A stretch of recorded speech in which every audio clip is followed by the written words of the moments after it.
All right, there you go. We are live. Okay. I'd like to call to order the City of River Falls Board of Appeals meeting for September 9th, 2020. Amy, can we have roll call, please?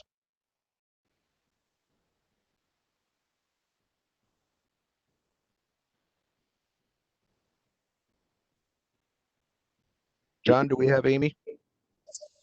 I thought I did. Let's see. Let's try this again. Nope.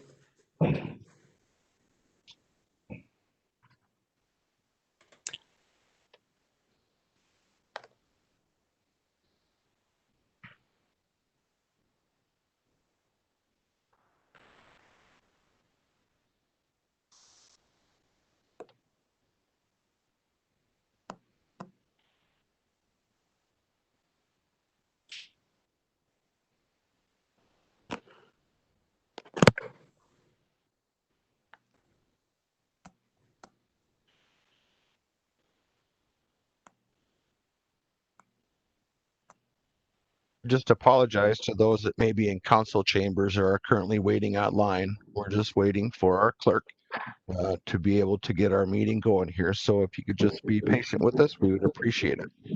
All right, can you hear that? Hello, Amy. We're there. All right, let me just try this.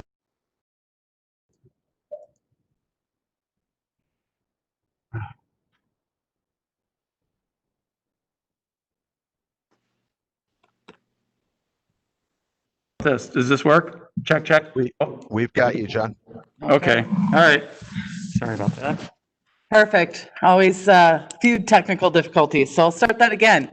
Amundsen, Here. Brown, Horvath, Here. Leonard, Here. Marsalic, Here. Wells, Mangold. Here. Thank you. Thanks, Amy. We'll now move on to the approval of the minutes from the January 22nd, 2020 Board of Appeals meeting. Can I get a motion, please?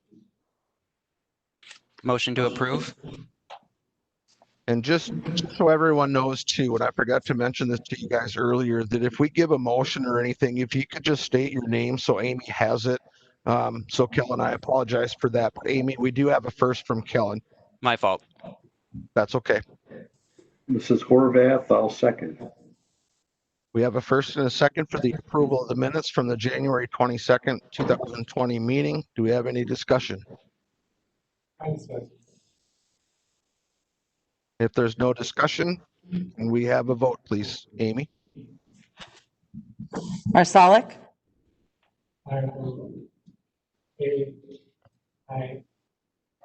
Wells, Mangold, Yes.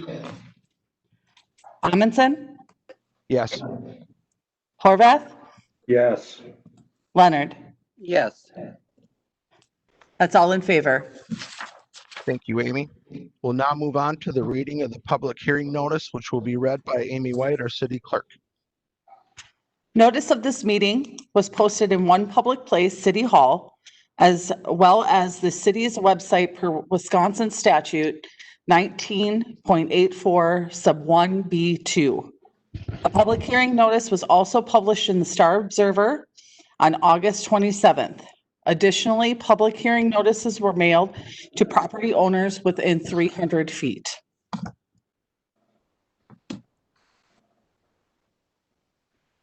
Thank you, Amy. We're now going to move on to the reading of announcement of the proceedings, which will be read by our city clerk, Amy White. The City Board of Appeals is an appellate board required by state law in any municipality that has adopted a zoning ordinance. The board does not have the authority to amend or appeal any provisions of the zoning ordinance.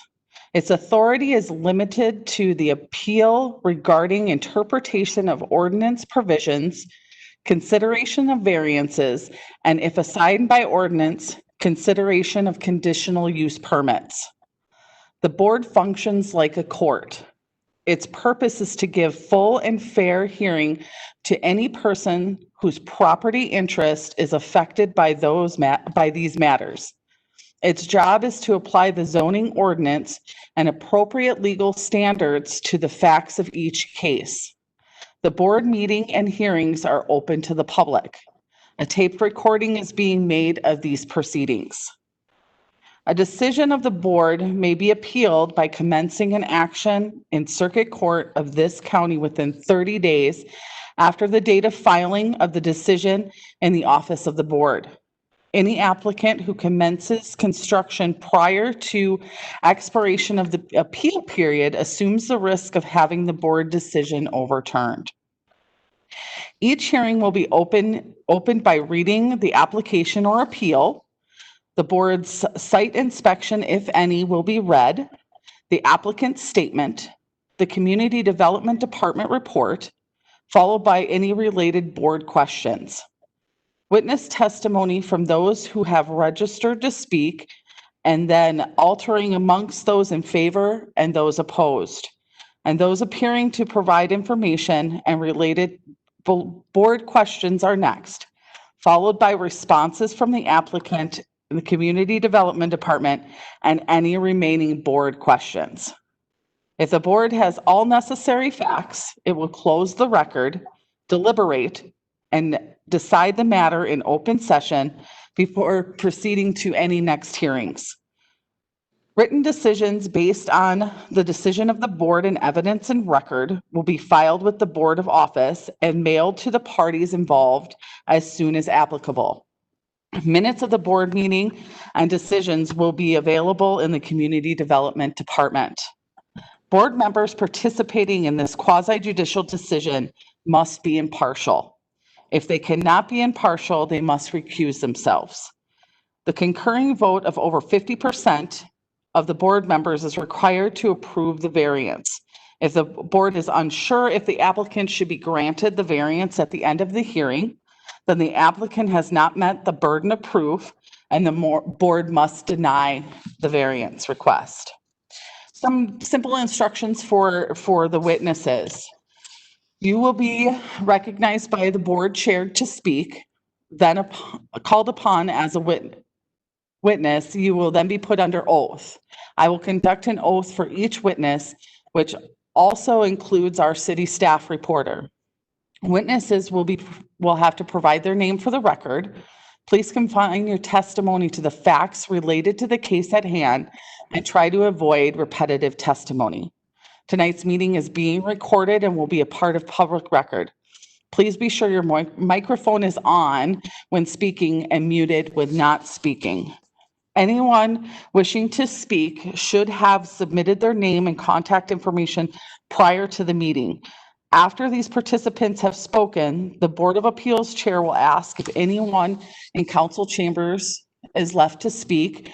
And then after that, the chair will also ask the IT department if there's anyone who is wishing to continue to participate online or over the phone if they wish to speak. The board will then make their decision publicly and we will have a vote. Thank you, Amy. We will now move in to the public hearing and presentation. We'll open the public hearing. Just so everyone is aware that City Clerk Amy White will swear in those who do wish to speak. So at this time, I'd like to call up Jim Renslow to speak first, please. Ready, Jim?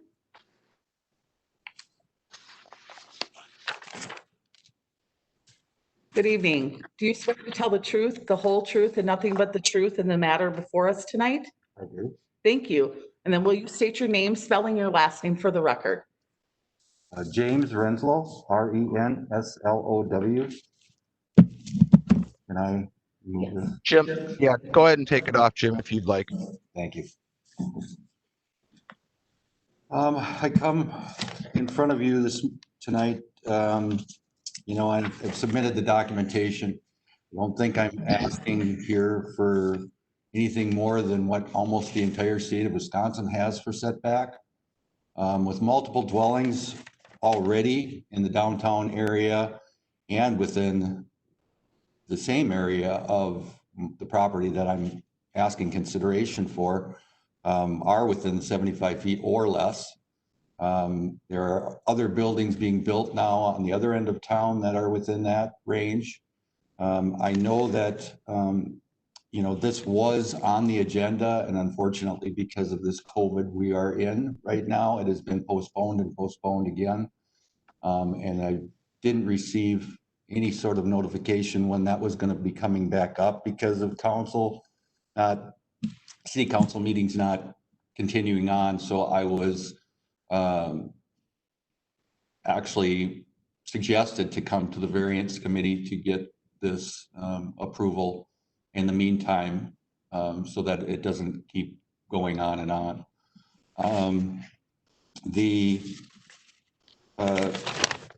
There's a lot of questions that have come up. I've seen it in the documentation, especially from the people around the area.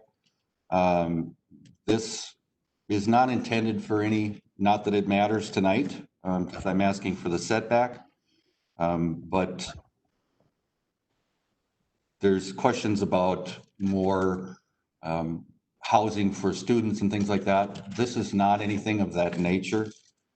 This is more that's supposed to be part of the project that was put in place in front of the city months ago, as far as, you know, South Main and beautification and everything else. This will be upscale housing from what I understand, and do nothing but increase property values, especially in the markets today where they're increasing every day. The Chris Kuzlik, who has done multiple projects in town here and is well known with the city and others around, would not intend to do anything harmful or do anything to the shoreline. It would be anything but that.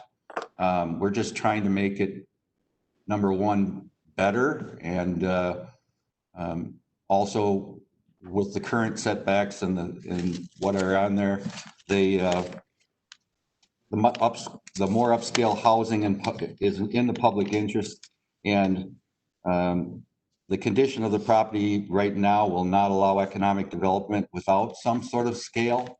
So that's why we're asking for the 75 feet. Thank you, Mr. Renslow.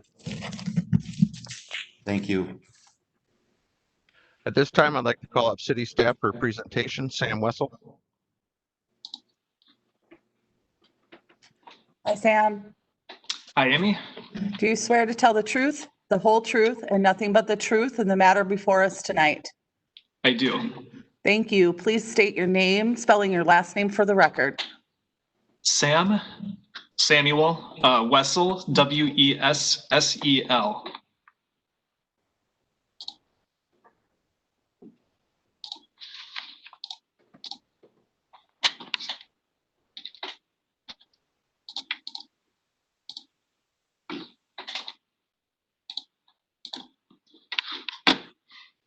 All right, so the computer shortcut for full screen is the same shortcut for leave event in WebEx. So I apologize for delay here. I'm going to try to get this different route.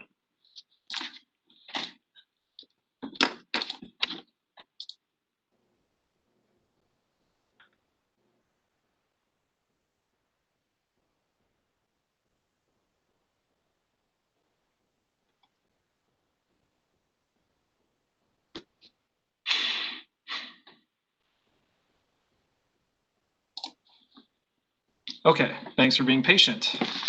Good evening, Board of Appeals. Thank you, everyone who's joining us in person and virtually tonight. Can everyone hear me okay and see the full screen PowerPoint? Yes. Yes. Yep. Yes. Thank you. Yes.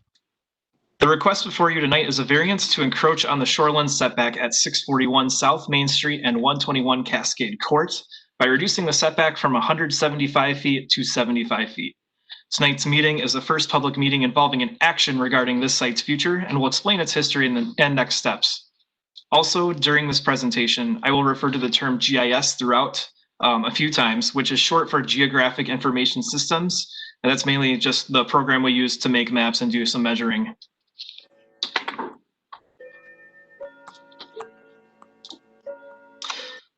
The applicant, Jim Renslow, owns 3 vacant parcels at the end of Cascade Court, all of which are zoned R1 single-family low-density residential. Like surrounding properties, the 175-foot shoreline setback from the South Fork limits the buildable area of these parcels. This variance request, if approved, would allow development within 75 feet of the South Fork and would lead to the sale of the property to a developer that is proposed to build 3 two-story duplexes and a 2-story 8-unit townhouse at this site. I will show you the concept later in this presentation, but before we get there, please note that Plan Commission and Council would have to vote to rezone the property to multifamily or review the project as a planned unit development before the proposal could be constructed. Tonight's meeting is only to discuss the shoreline setback variance, and if the project does move forward, discussion regarding the property's zoning and design will be discussed at those future meetings. And with that comes the same sort of notification process where we publish a public hearing notice and do some mailings to surrounding properties. Here you can see the applicant's parcels in light blue on the left, which have been discussed for development for several years. Most recently, in January 2020, developer Gordon Awesome presented this townhome concept to the Plan Commission with no city action taken at that time. And the pictures you see are a different project he did in another community that would be similar to what he's proposing.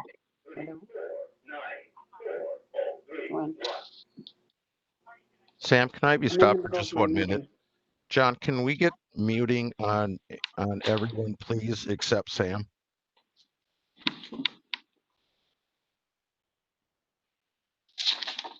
Yep, that's taken care of. Good. Thank you. Go ahead, Sam. Thank you. Thank you. The presentation back in January highlighted that the shoreline setback is the main barrier preventing new development of this site.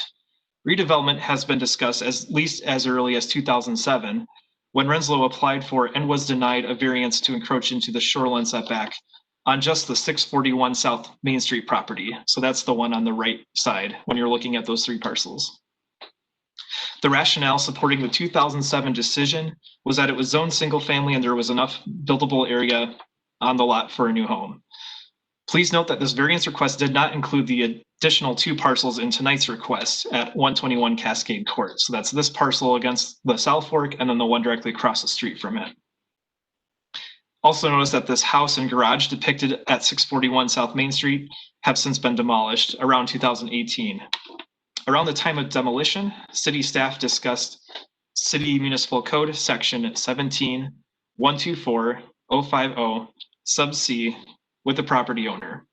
This section of code allows new structures in the area to take advantage of the minimum setback for the site and the setback of an existing neighboring structure without requiring a variance. So that'd be the average of the site you're talking about and then the building that's next to it.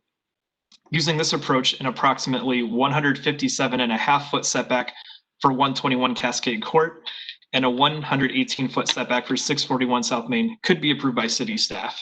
This option was not pursued by the applicant. Now that we've discussed the property's history, let's review relevant city ordinances. The board must determine based on the findings of facts and conclusions of law whether the area variance request does or does not meet 3 tests. First, there must be physical limitations of the property. Second, an approved variance must not harm public interests. And third, the applicant must demonstrate that existing zoning causes unnecessary hardship. Zoning may only be determined as a hardship based on the property and not the property owner's situation. In other words, the property itself must qualify for a variance by demonstrating that, due to physical features of the site, it is impacted more restrictively than other properties with similar zoning requirements. A hardship also cannot be self-imposed by the property owner's actions, and it must be distinguished from a mere inconvenience. Ultimately, the applicant must demonstrate that the property cannot be reasonably used under its existing zoning conditions, rather than being based on a desire to increase the potential value of the property. Now that we've discussed city code related to how variance requests are reviewed, let's dive into the city's shoreline zoning ordinance to discuss what is being requested. The city's shoreline zoning ordinance is found in chapter 17.124, the city's zoning ordinances, with a purpose to establish minimal acceptable requirements for the design of buffers to protect the streams, wetlands, and floodplains of the city. The region is known for its Class 1 trout streams and high trout populations, and shoreline zoning is one tool that protects rivers from the negative impacts of development, such as pollution, heat, and erosion that increase when impervious surfaces like roofs and pavement are constructed. Shoreline zoning's primary feature is requiring development to be set back a certain distance from the water's edge, known as the ordinary high water mark. This protects plants and soils near the river, which keep the water clean and cool, ideal for trout populations. The city's shoreline ordinance uses a complex calculation for each property setback, which varies citywide. First, a setback of 75 to 125 feet is assigned to each water body depending on its size, which is called the stream order. For example, the Kinnickinnick, Rocky Branch, and South Fork all have 125-foot minimum setbacks since they are third-order streams. Smaller tributaries of these streams include second-order streams that have a 100-foot setback and first-order streams that have a 75-foot setback. Second, steep slopes near the river add either 25 or 50 feet to this minimum setback, depending on how steep they are. Finally, the setback expands to surround floodplains and wetlands within the minimum setback with an additional 25 feet of protection.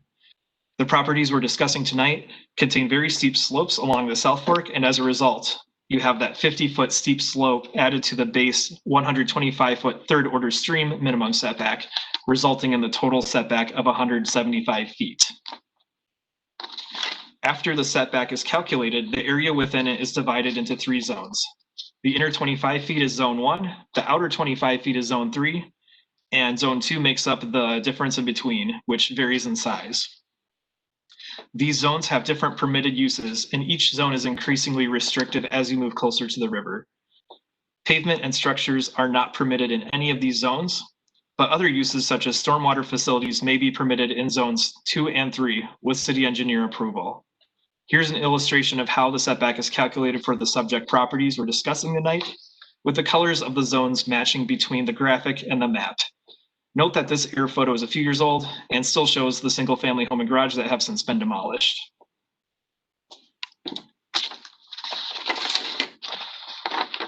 Large setbacks along the rivers are ideal in a growing city such as River Falls, especially to protect undeveloped land where the environment has the greatest potential to change. But following our ordinances adopted in the early 2000s, it was discovered that the ordinance made most downtown properties non-conforming, meaning existing structures, especially on Main Street, are entirely or partially within the setback, which restricts expansion, redevelopment, or renovation possibilities. An option for a reduced setback of 75 feet was added to the code in 2010 as section 17.124.040 sub G to allow properties in the downtown overlay zone to redevelop if they meet greater stormwater requirements than the site's pre-redevelopment conditions. For example, the Depot and City Station apartments just upstream of the city's City Hall use that approach to redevelop the vacant industrial site. This site reduces the amount of runoff compared to how the site managed stormwater prior to development. In 2017, Wisconsin Act 67 prohibited shoreline setbacks greater than 75 feet in all lands annexed to the city after 1982, meaning that the city's large shoreline setbacks are no longer enforceable in much of the city. Although the city's downtown overlay rule allowing 75 feet and the state statute change only allowing up to 75 feet are 2 different issues, this map shows all of those areas where these 2 different rules apply. So in any of the green areas, a building could approach 75 feet. The site we are discussing tonight is not located in the green areas, meaning that the 175-foot setback is still fully enforceable, but it is near the southern border of the downtown overlay. Last year, city staff decided to rewrite the Shoreline Zoning Ordinance to meet river protection and redevelopment goals while meeting the new state requirements. Plan Commission has held a few workshops on the ordinance amendments. However, this project was tabled in spring as COVID-19 shifted work plan priorities. It is unknown at this time what shoreline setback distances will be adopted or when the ordinance will be adopted.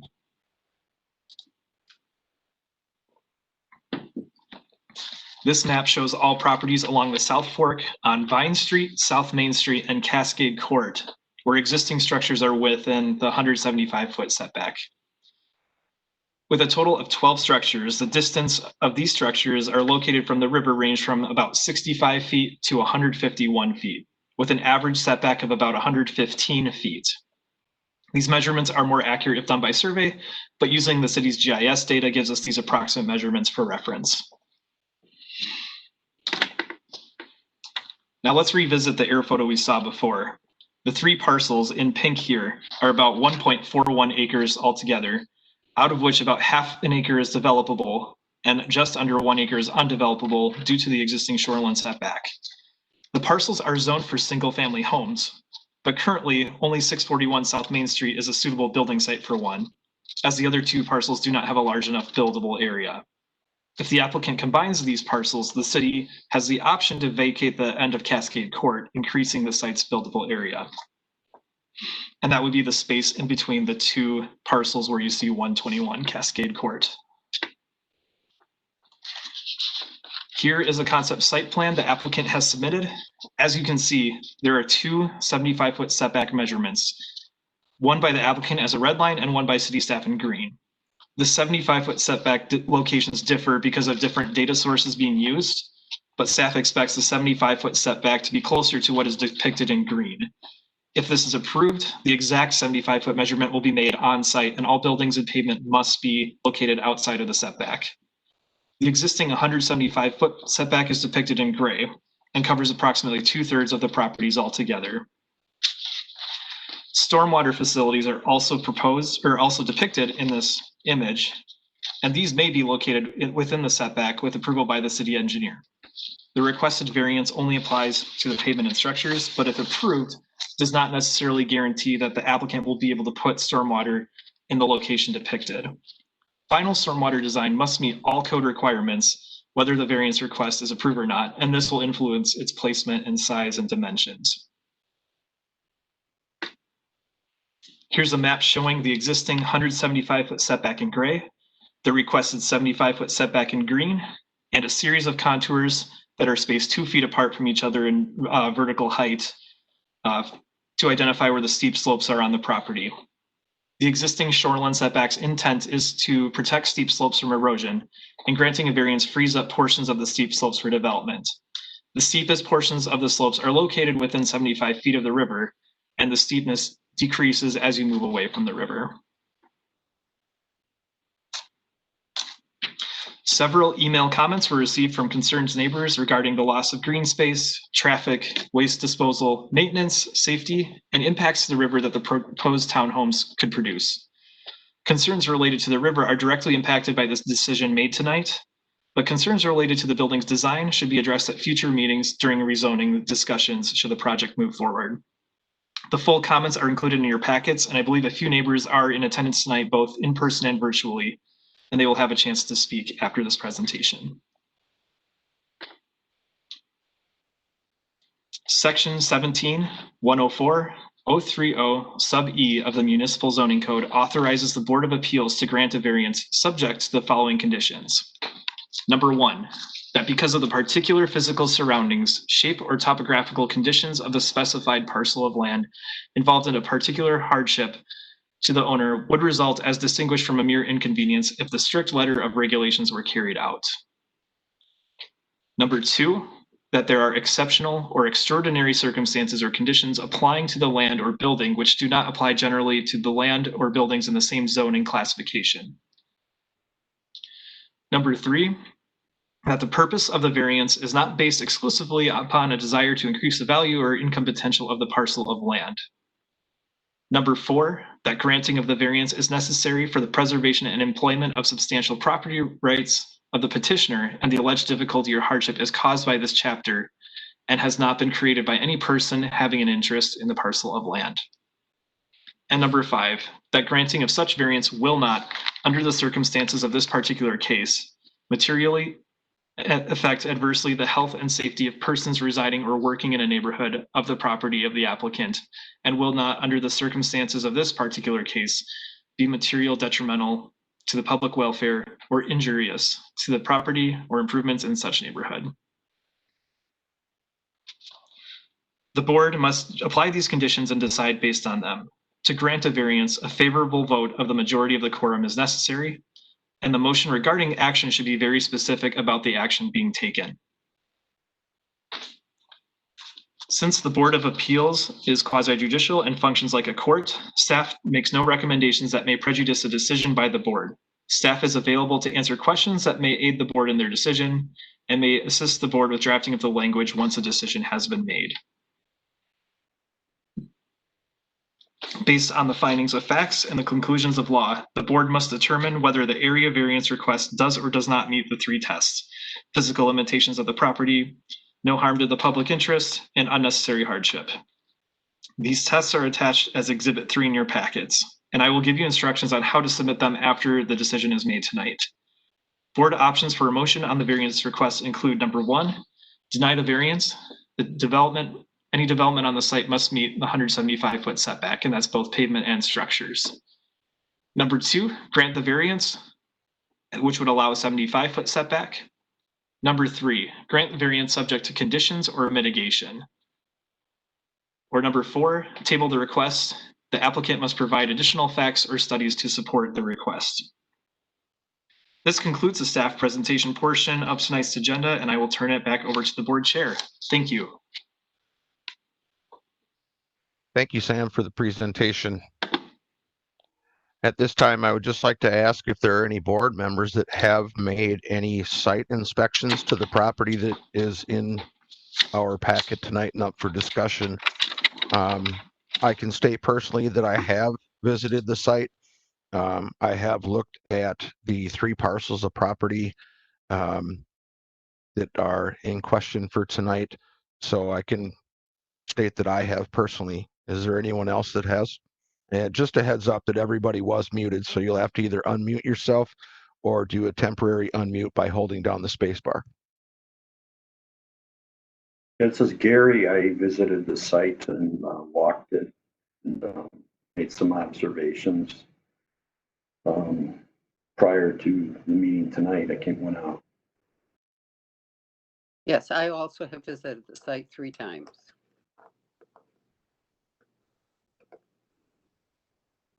Morris, have you visited the site at all?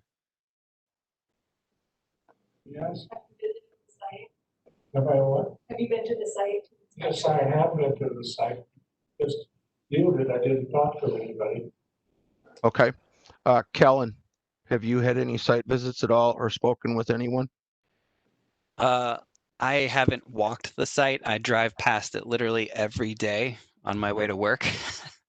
But I haven't gotten out and walked it. Okay. Thank you, guys. So at this time, I would like to call on anyone that is in council chambers or online. John, if you could handle the order of that and call them forward, please. All right, thank you. We'll go with online people first. We have Joan. Unmute. Hello? Yep, you are on. Okay. Actually, I'm not online. I'm just on my phone. If you could state your name and address for us, we would appreciate it. Sure. My name is Joan Nickleby, and my address is 115 West Park Street. Thank you, Joan. Go ahead with your comments. We're listening. Okay. As you well know, I'm one of the property owners that border the property we're talking about here. And I do have concerns about the reduction in the variance that will affect the river in its current shoreline setback of 175 feet to be changed to 75 feet. My concerns are for the river, first of all. Again, you talked about this too, and I'm concerned about the runoff that's created from the 4 buildings housing 14 townhome units. Excuse me, Eric. Amy Yes. informed me, sorry to interrupt, but Amy informed me that we need to have Ms. Nickleby sworn in. So Amy's Yeah, gonna get going here. Yeah, I And- forgot about that too. Yep, there Amy is. Okay, Sorry about that. thank you.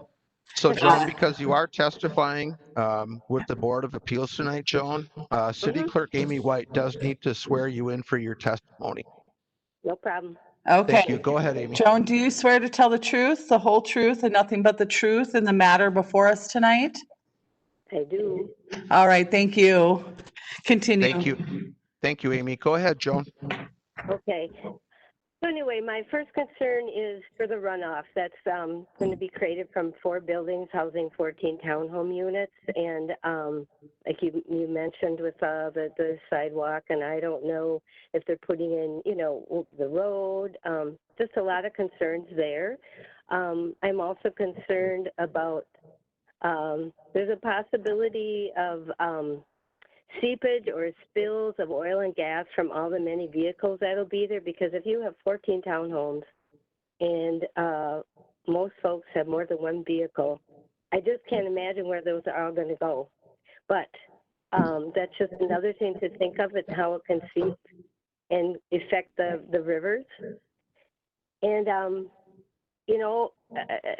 with all of those townhomes, that means more people, more litter. There has been litter before. When someone lived over there before, it was kind of a mess, and I think about all of that perhaps going into the South Fork and then continuing on into Skinny. And then I'm also, it kind of concerns me that if this by approving the request, that future reductions in variances for the river setback may be approved without concern for the effects it will have on the river. I mean, just saying if someone can do it, someone else can do it, that kind of a thing. It just doesn't seem correct. And I think you went over this in the meeting, but to me, a reduction of 100 feet seems like a lot. I mean, I can maybe see less than that, but that's an awful lot for that area. And, our big concern is, like we said, we mentioned in our letters, if you approve the variance to the setback, and he does propose to put all those 4 buildings there, a lot of more questions come with it that I can't address tonight, but all the traffic and the people along the river, it's a nice little area and neighborhood. I know Mr. Renslow mentioned the fact that it wouldn't be student housing, but are we guaranteed of that? If it was for 55 or older or something, but we're by the university. It's going to happen. I thank you for your time and for listening. That's my main concern right now. Okay, thank you, Joan. Joan, if I could please have you stay online. Just want to find out if any of the board members have any questions for Joan. Anyone? Sure.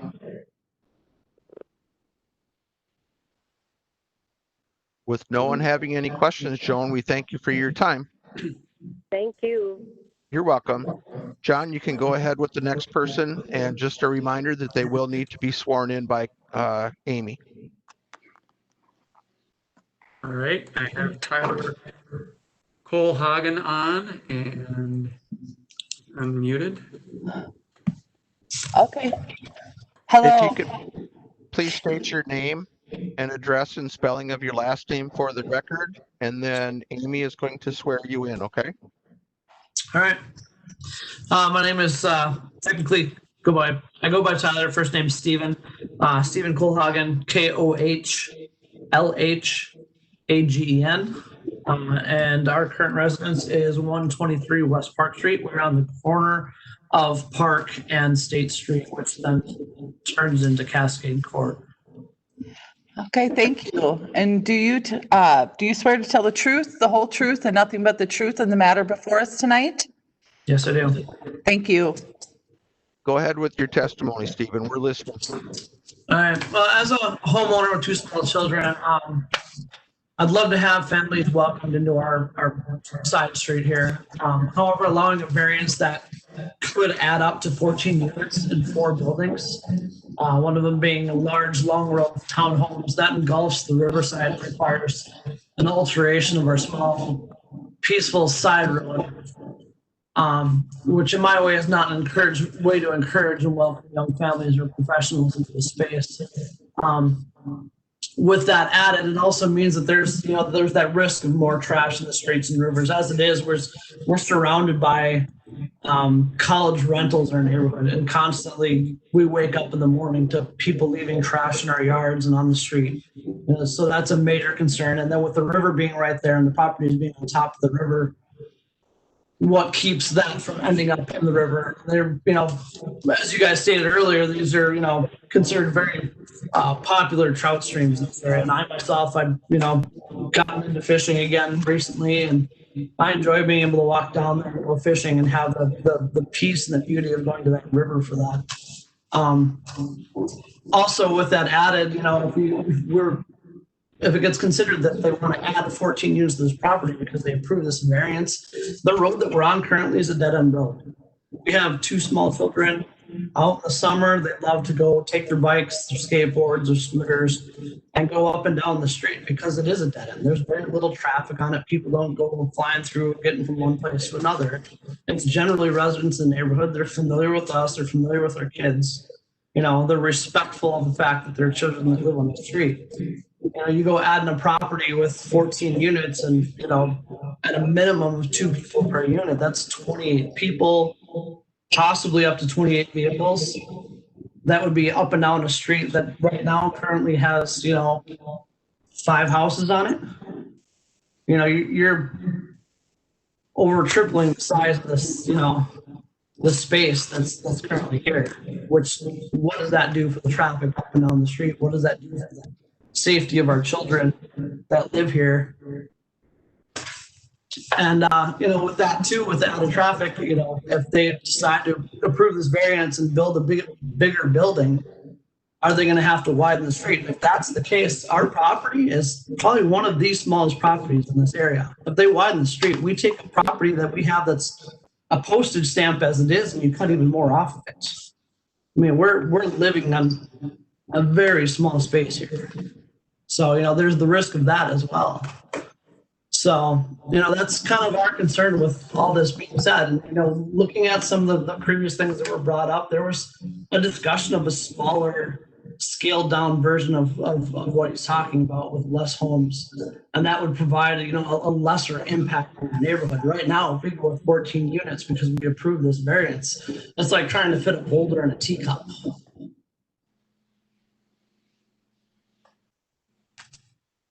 Thank you, Stephen. Is there any of the board members that have any questions at all for Stephen? How many homes did you say are in your small neighborhood there, Stephen? Well, directly on this street, there's 1, 2, 3, 4. There's 5 on this little stretch from starting from Park Street going back down State Street. So there's our house, a house directly across from us. There's one kitty corner from us in the corner. There's one directly behind ours, and then behind that house across Cascade Court is the 5th house. You add that townhouse building in, being that the chances are they're going to open it onto our street and not onto Main Street at all. And that's, from what I've heard, that's what they want to do, is they don't want to have, an exit out onto Main Street because of the worry of, people exiting out right next to the bridge and with the other street right there, Park Street coming out. So all that traffic is going to go up and down this small road. Thank you.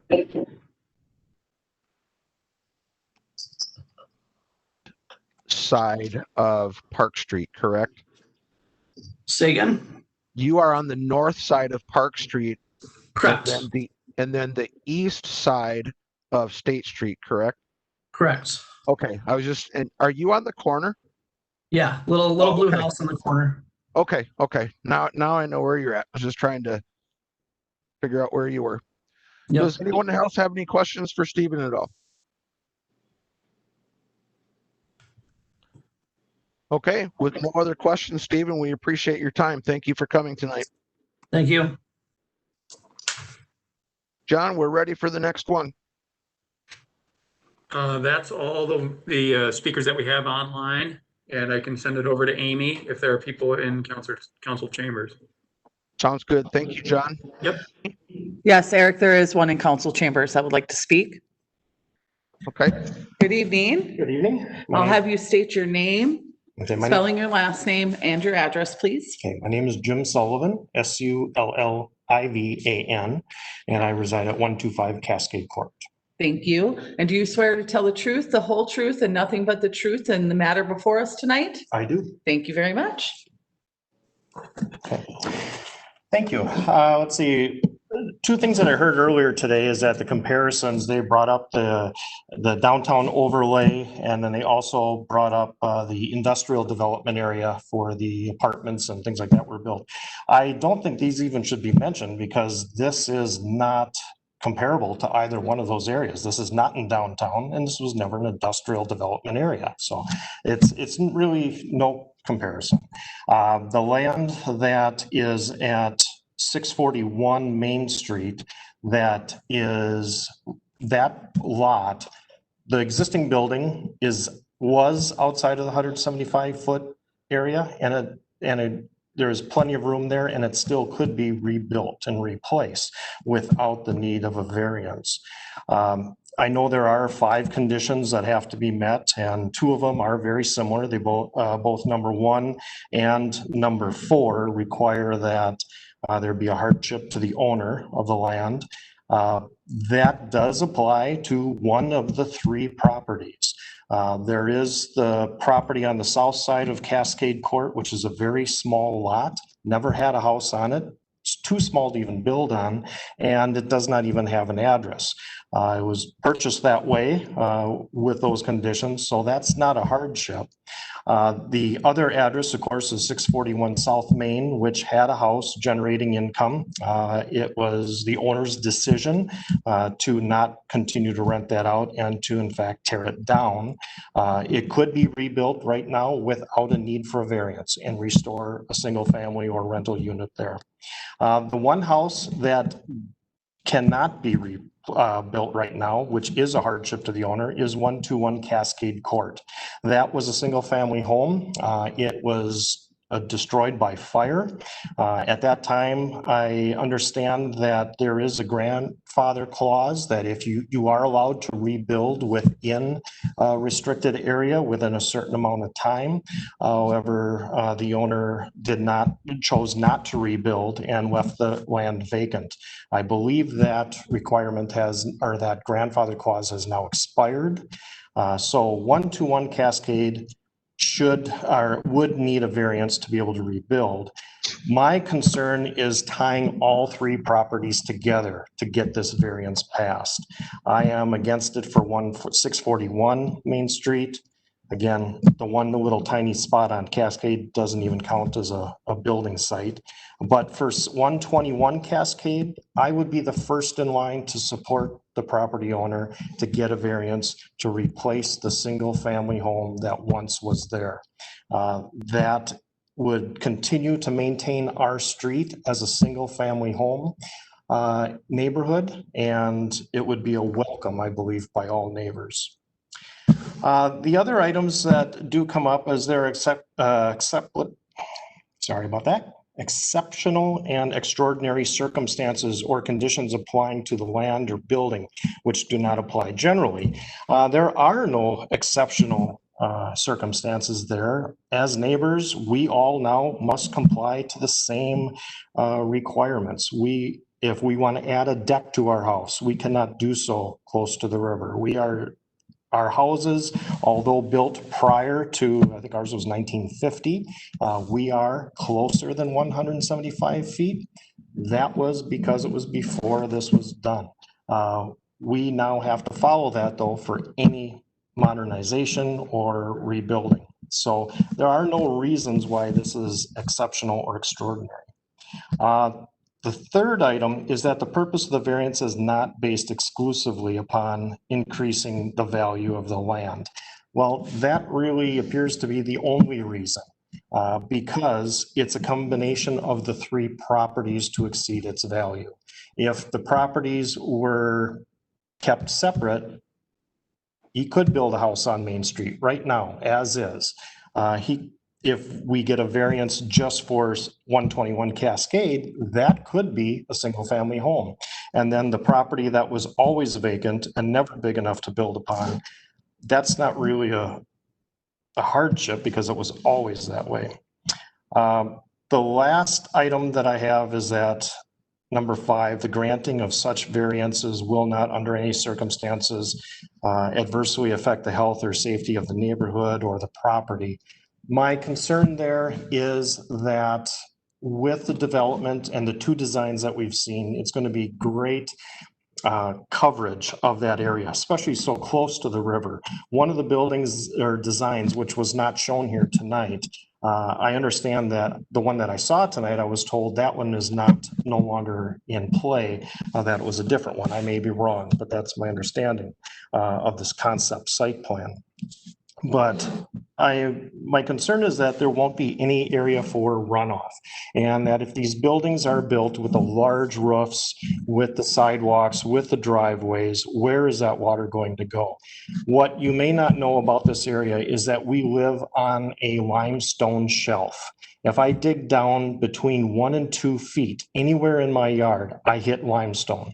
When we have the high rains, we get water in our basement because there's no place for the water to go but for the lowest point. In considering the rains that we've had in the last 3 years, this is my concern.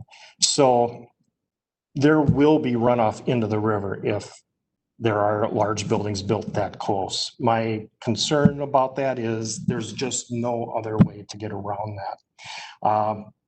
And one other thing, I just want to get back that, you know, this property is advertised as commercial property. I don't believe it's listed. It is commercial property. It's single family housing, but we would really like to see it continue as single family housing.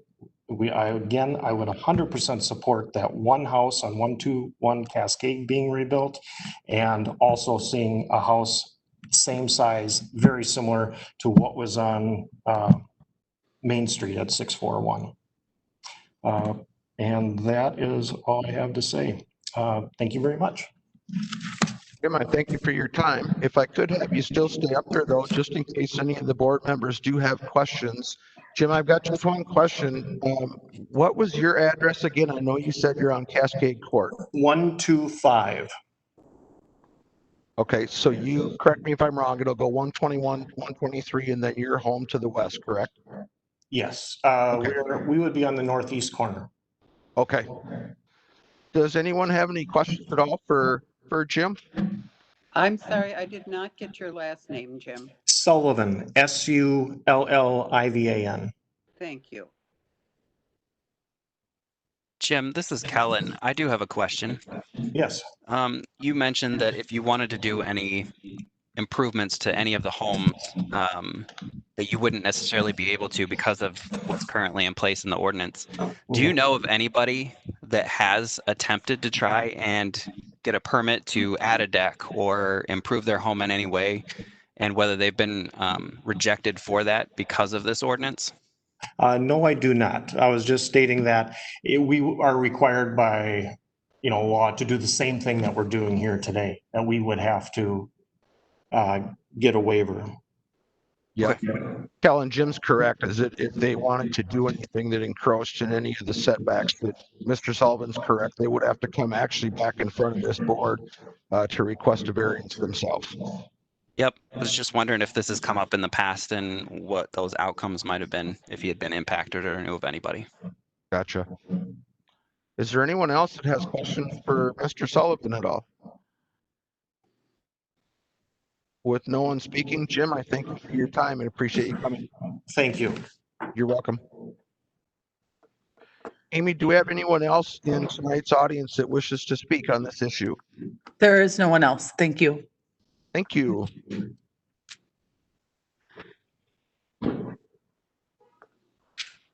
Well, let's see. Well, guys, with that being done, with no one else wishing to speak at this time, we will close the public hearing. We'll reconvene into the Board of Appeals session. And at this time, I would ask for a motion, please.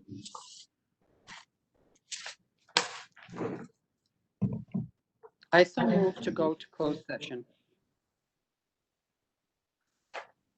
Jeanette Leonard has moved to go to closed session, which actually we're not allowed to go into a closed session. Actually, what it would be is that we are actually in our discussion And right now, what I'm asking for would be a motion to the options that we had. We had the 4 options. If you give me just a second here.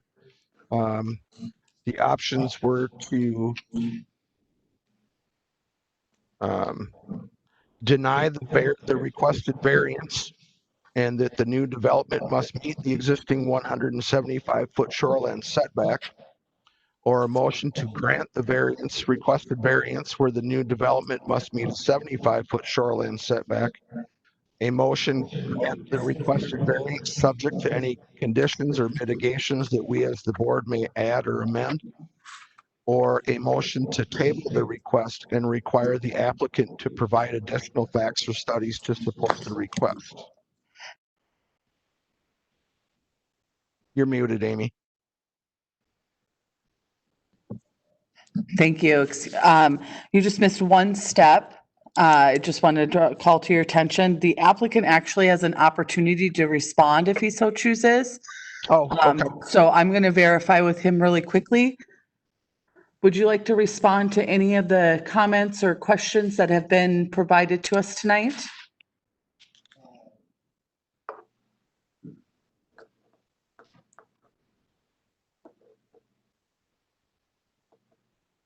Yeah, I did miss that, Amy. So if Mr. Renslow would like to come forward and add any additional information, he's more than welcome to. I apologize for that. Yes, he is going to come up to the stand. You're still under oath. Thank you. All of the residents, and they wanted to see it remain approximately the way it has been as far as buildings and usage. And I ironically read a recent article in the Sunday newspaper about a small town that had grown a lot like some of them around us have. And they were losing green space and some of the things that they really enjoyed in that town. And I think some of that happened. Morris, I just want to, I still want to hear what you have to say, but what I want to do is let's save that for when the board is in our discussions. So we'll give Mr. Renslow his opportunity to speak at this time. Go ahead, Jim, you're all set. Yeah, there was just a couple of things that I wanted to address. The setbacks just directly across the river in the downtown area have been there forever. And I understand a lot of the issues that they have with runoff and garbage and things like that. And I've had to deal with that for a long time. Bottom line is we're trying to improve this property so that that doesn't happen. Number one, there's already a drainage, which I worked with the city and the municipalities in town at one time to give them access to the property to put in new drainage and sewer systems down below on the property. There are drains there already, and I know they have plans for the drainage ponds and things like that. So we're trying to improve the runoff. We're not trying to make it worse. The garbage issue is the fact that we've already started to clean up that side of the bridge. And you know, with all of the downtown being closer than that, and on the mainstream itself, it's been there for years. How do they deal with the garbage there? I mean, the cleaner it is an appearance, the less they're going to throw garbage on it. And again, the improvements of the property are going to help with that. So I just wanted to address a couple of these things. We're only hundreds of feet away from the same issues that are being brought up tonight on this particular parcel that have been going on for years in the downtown area. So thank you for listening, and I look forward to your decision. Thank you, Jim. Do we have any response at all by staff, city staff, Sam, or anyone? Sure. So unfortunately, City Engineer Crystal Rowley isn't here to answer questions tonight. But as I understand, the stormwater ordinance is one where it's not a negotiation process. It is the same checklist that everyone has to follow regardless of what their site is looking like. So the end product will have to meet that. And that depends on a variety of factors once, the design is investigated by the applicant more closely at that point. Correct. Sam, is there anything else that you'd like to add or any concerns that need to be addressed from any of the people that spoke earlier? And I just want to mention too that while I do understand a lot of the concerns of the residents, and I know that there was some talks that were brought up about building designs, things like that, unfortunately, this board is here tonight only to deal with the variance and not anything to do with the buildings or density zoning, anything like that. So unfortunately, if this variance does go through, those concerns would then be addressed at the plan commission level and then the city council, and people are more than welcome to also address city staff with any of their concerns as well. So go ahead, Sam. Sorry about that. Sure. So the best take I can give on this, I guess, is that if the variance is approved, that doesn't automatically mean a rezoning that would be required, or a planned unit development, which is similar to a rezoning that allows for higher density. This variance doesn't automatically approve those things. It is, a bit out of your hands if this is approved in terms of the outcome of those meetings. There is opportunity for public input at that time. I had one more thought. Oh, and then I would just advise going back to towards the beginning of the presentation, I mentioned how the property itself must qualify for the variance due to its characteristics. So taking out the situation of the applicant, it really is look at the property and its characteristics and determine whether its characteristics warrant a variance or not. So hopefully that makes sense, and let me know if you have other questions. Okay. So is there any questions or anything that anybody may have at this time? Otherwise, I would like to go back to entertain a motion on any of the 4 topics that we had. So just point of order, this is Gary. So questions for city staff have to wait until the motion is made, or do we engage them at all? I can't, it's been so long since we've met, I can't recall the rules. Yeah, I'm trying to remember those myself. It seems like we meet sometimes once every 4 years, and for a while there it was 5 times in a year. But I would be okay with it, I guess, if it's just something basic. But if somebody can correct me if I'm wrong, actually, you know what? I think it might be better upon a motion, because we can always rescind motions and a second, and we can always make amendments. So why don't we move forward in getting a motion, and then we can ask staff any questions and we can go from there.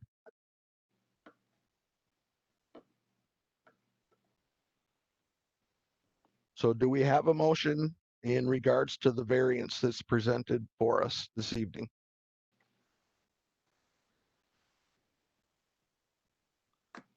Well, Eric Amundson, I make a motion that we grant the requested variance for the new development where it must meet a 75-foot shoreline setback. Do we have a second?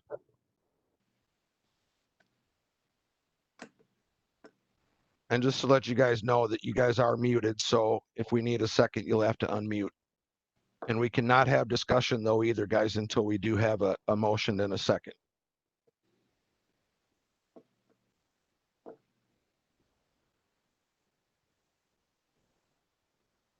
This is Callan Wells Mangold, and I second. So we have a first and a second to grant the requested variance. New development must meet a 75-foot shoreline setback. Gary, why don't you go first? Because I know you just stated that you had some questions for staff. So why don't we'll have you go first and address the questions and concerns that you have. And we're open for discussion now as a board. Okay, so my first question is, early in the presentation, Sam had indicated that based on adjacent properties that he implied, I believe, he said that 2 buildings could be built, but the applicant did not pursue those alternatives. Could you elaborate on that a little bit more?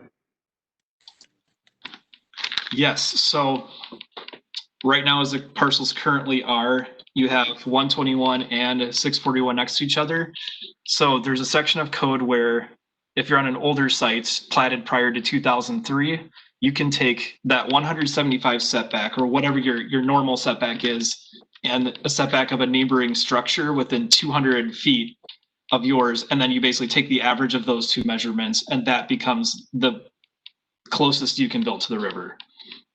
So for example, the property just to the west of 121 Cascade Court is in the 140 foot range. So 140 plus 175, that got us in that 157 and a half, I think, range that I mentioned earlier.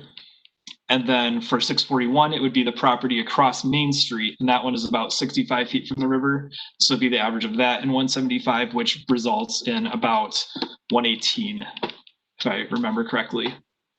Okay, so I guess my concern is that this deal requires the city to vacate the end of Cascade Court. And that allows the third property to be brought in. Currently, it's considered unbuildable and was at time of purchase, according to Mr. Sullivan. So in my mind, I don't see that there's a hardship. So I have a hard time meeting that point that he could not, the landowner who chose not to go with that alternative you just described, in fact, could proceed even without a variance under what you laid out and chose not to and chose to pursue this development, which hinges on Cascade Court. And to me, I just don't see that it's meeting that standard. Sam, that's one of my questions too, is that what is the status with Cascade Court? Is that the plan that if the variance goes through, that Cascade Court is vacated and then becomes part of 121 and then that property directly across Cascade Court to the south? That is what the applicant has proposed. Initial discussions about vacating Cascade Court started when we realized that the right-of-way along Main Street is short of what code requires. So when you subdivide or reconfigure, you're often required to dedicate that extra portion of the right-of-way if you're along that river. So it would essentially be a swap to get more right-of-way on Main Street in exchange for vacating Cascade Court. And that could facilitate if there's a wider path along South Main Street someday, but there's no plans to do that yet. That was just an initial discussion as one idea that was thrown out. And I think that's what this site plan was based on pursuing.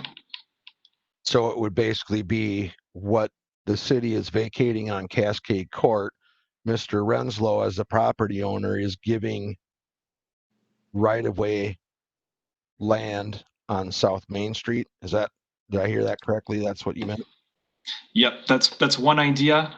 There's no approvals tied to that yet. That was just an early discussion that resulted in what site plan you see before you. Sure.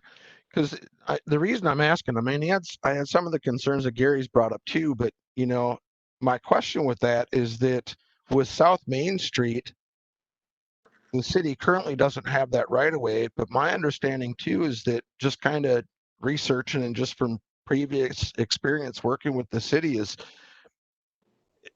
the access at 641, are they going to be able to have access onto South Main Street, or are they going to have to now go back through Cascade Court? I don't believe they would be able to have access to 641. Maybe if they rebuilt a single family home, that'd be permitted. This is more of an engineering question that I don't know the full backstory behind, but if the site is entering development review, we would require them to go to Cascade Court because Main Street is a principal arterial, so no new curb cuts could be made. So the existing driveway may or may not be wide enough to meet the new standards of whatever parking lot would be put there. I don't know those dimensions offhand.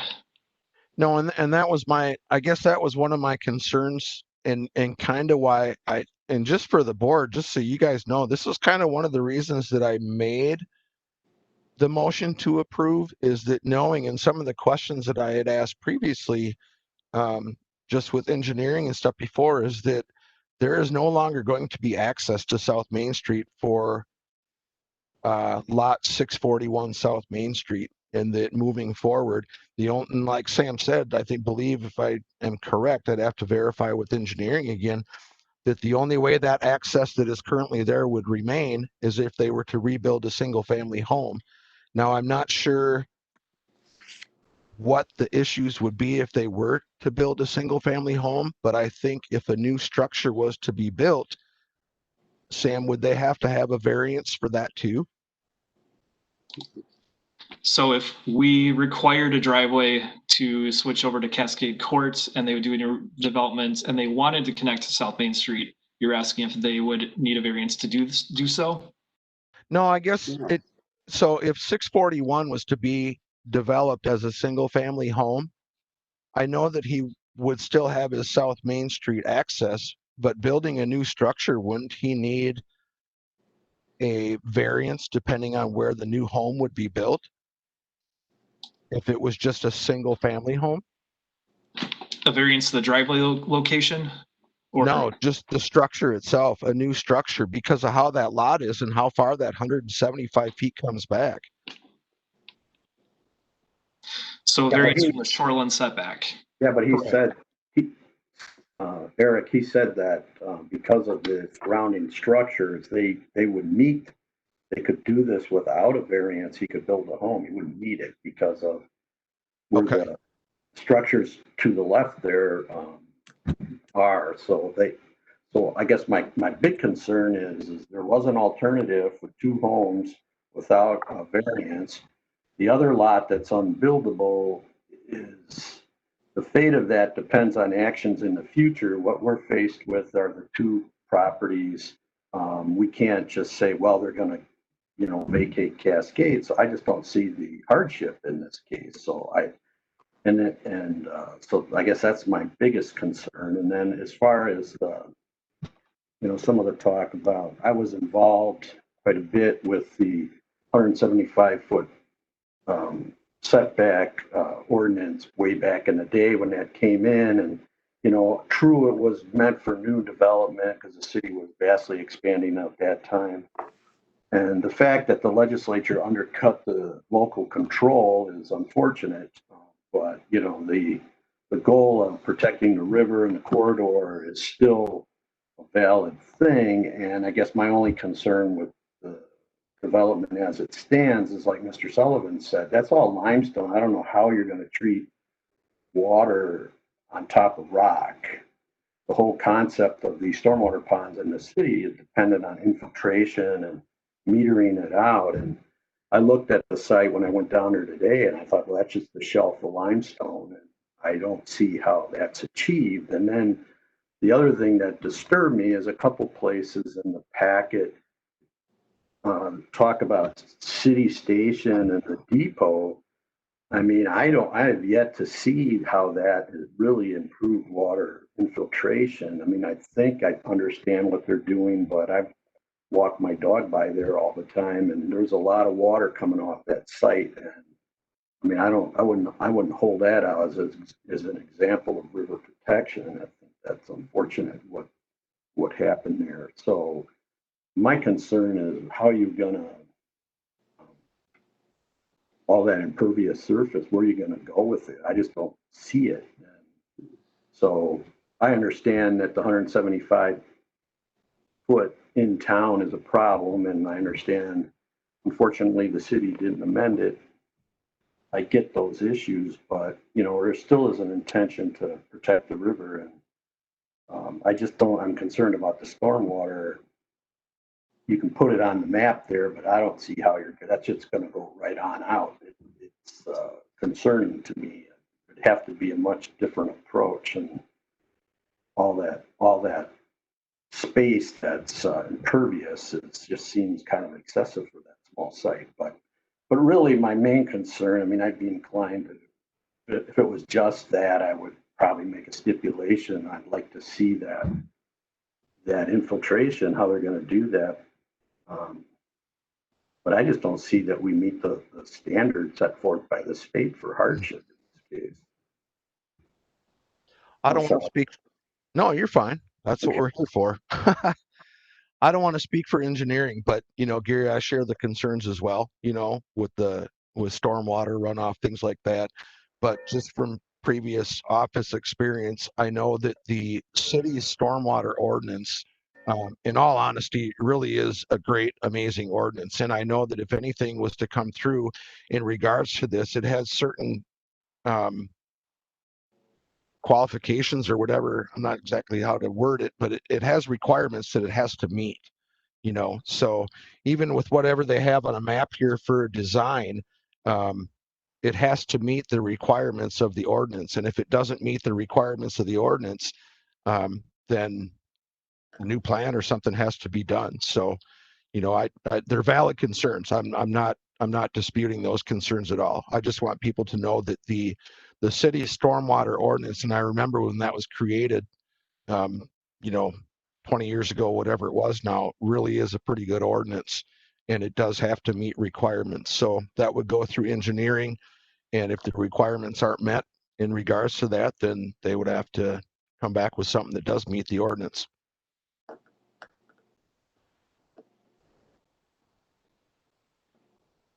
Does anyone have anything that they'd like to comment on? I've got a couple other things, but I want to give others a chance to speak as well.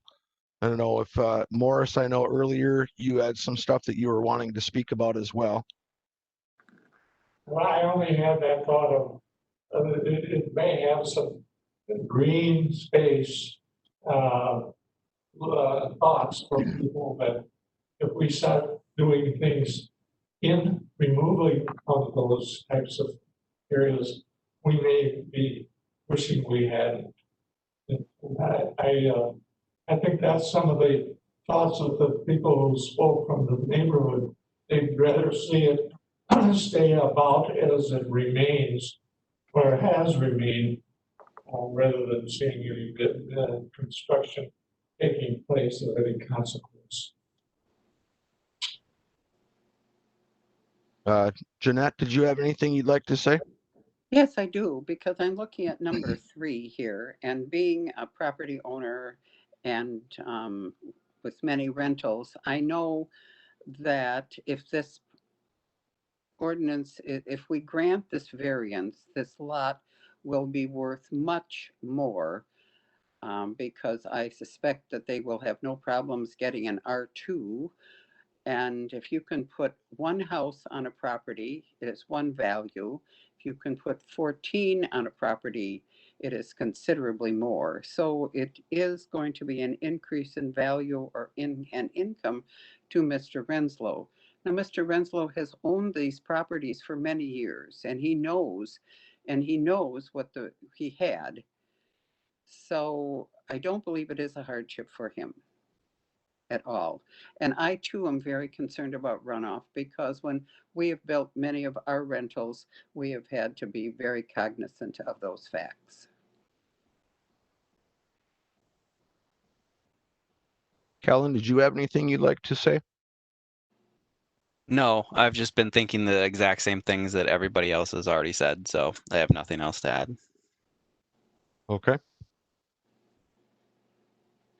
As most of us have done, kind of voiced our concerns, things like that. I look through, I try to look at the variance as it's requested and what they're proposing to do with the lot. I'm not going to disagree that the value of the lot would increase. Of course it would, and that would kind of go with most any properties that we do. Some of the questions that I have regarding this, though, is, some of the surrounding properties, in fact, right across the street to the east. I look at some of the neighboring properties. One thing that, was brought up by the neighbors is that if they wanted to do anything with their properties, they too would also have to come to this board and request a variance, even if it was something as simple as adding a deck to their home. While I don't want to set precedents necessarily for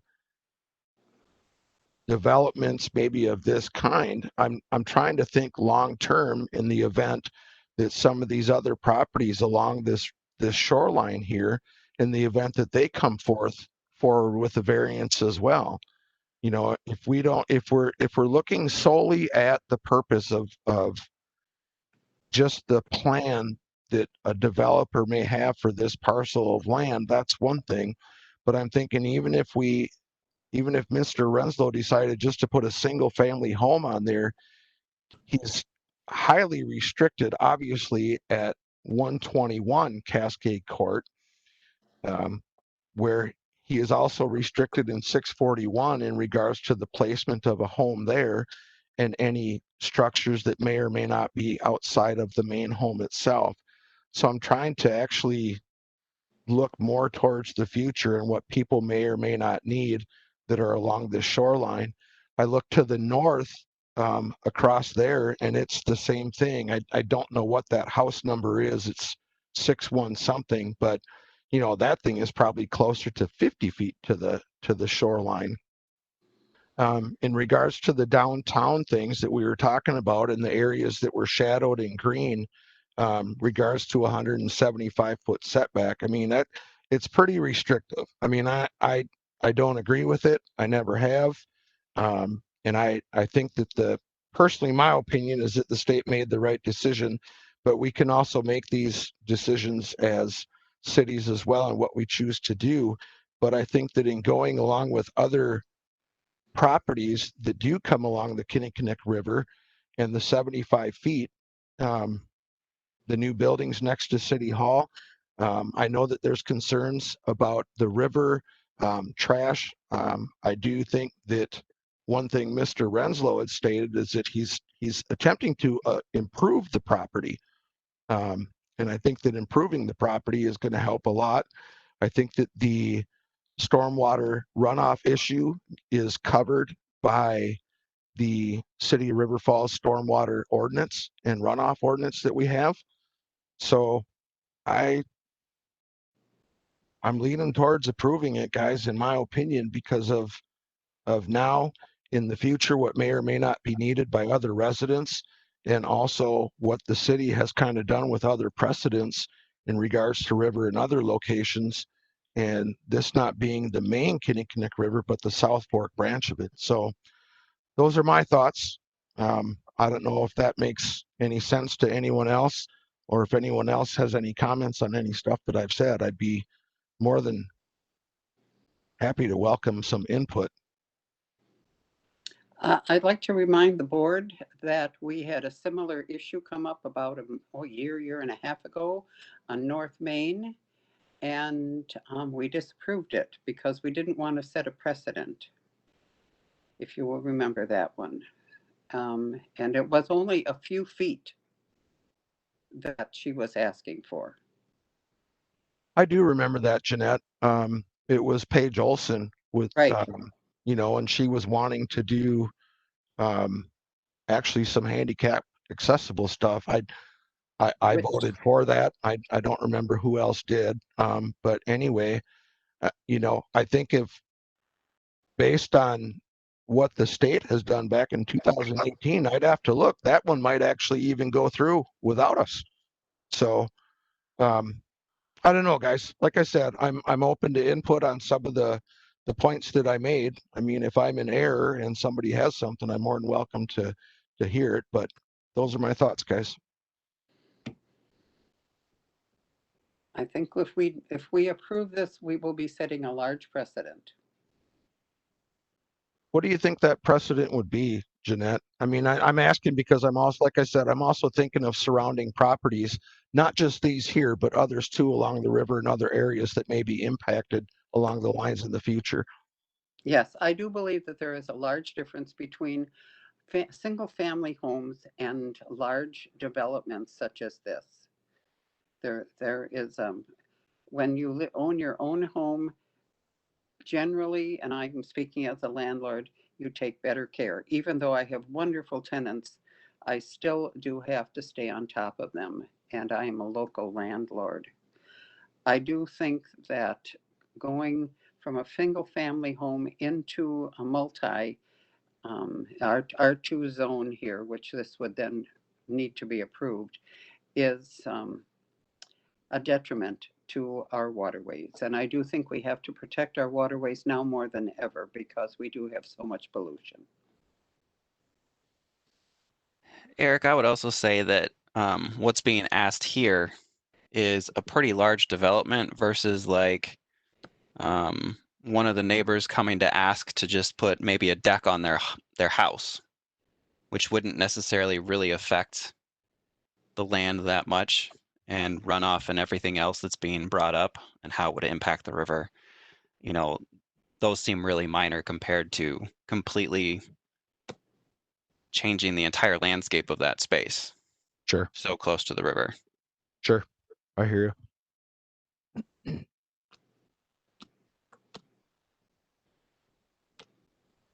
Is there anyone else that has anything to add to the discussion? With no one else wishing to speak, we will move on to a vote. There was a first and a second to grant the requested variance. New development must meet a 75-foot shoreline setback.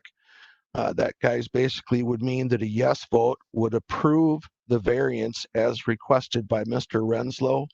A no vote obviously will deny the requested variance by Mr. Renslow. Because we are remote, we will be doing a roll call vote instead of our normal slips. So we will have Amy do a roll call vote with our names. And again, a yes will approve and a no will deny the application for variance. Go ahead, Amy. Leonard, No. Amundson, Yes. Horvath, No. Wells Mangold, No. Marsalic. No. Thank you, Amy. The variance was rejected on a vote of 4-1.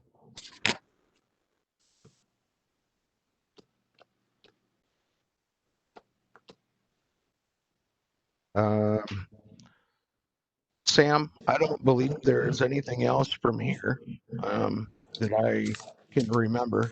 I believe basically from here on out, from my understanding, you and I will put together, and also board members, Sam will need basically your input on rejection as to why our votes were the way that they were.